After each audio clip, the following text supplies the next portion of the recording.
Véritable Big Bang législatif, la récente loi Avenir professionnel ambitionne de transformer le système actuel avec 3 principaux mots d'ordre. Libéralisation, individualisation et clarification.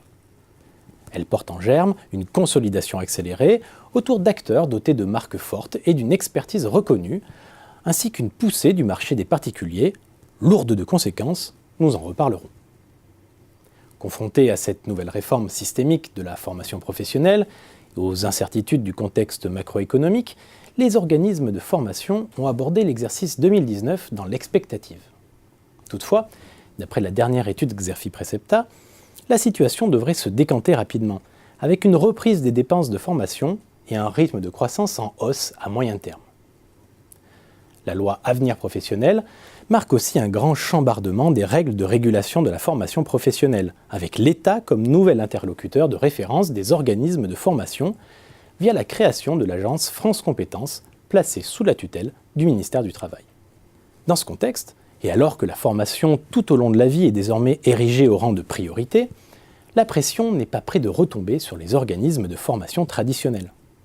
En effet, la possibilité désormais donnée aux actifs de mobiliser sans intermédiaire leur CPF crédité en euros préfigure l'une des évolutions attendues de la réforme, la transition d'un marché largement centré sur le B2B à un marché davantage orienté B2C.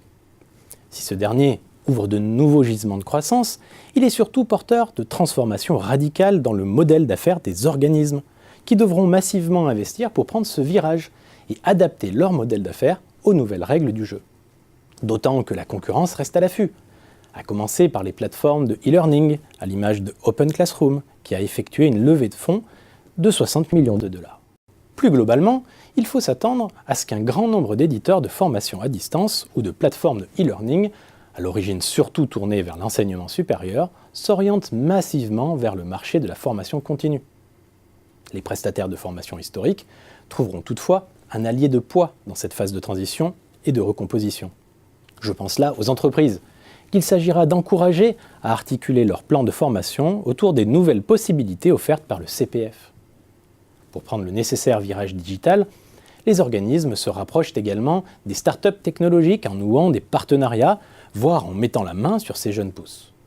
Un exemple est donné par Demos, qui, grâce à un accord conclu avec l'éditeur de logiciels Teach on Mars, propose désormais des offres innovantes plus en phase avec les nouveaux usages. Cependant, tous les acteurs n'auront pas les capacités pour s'adapter rapidement à cet univers concurrentiel et institutionnel profondément modifié. Les plateformes de MOOC, tout comme les organismes de formation les plus avancés dans leur transition digitale, seront sans doute les grands gagnants de cette nouvelle réforme.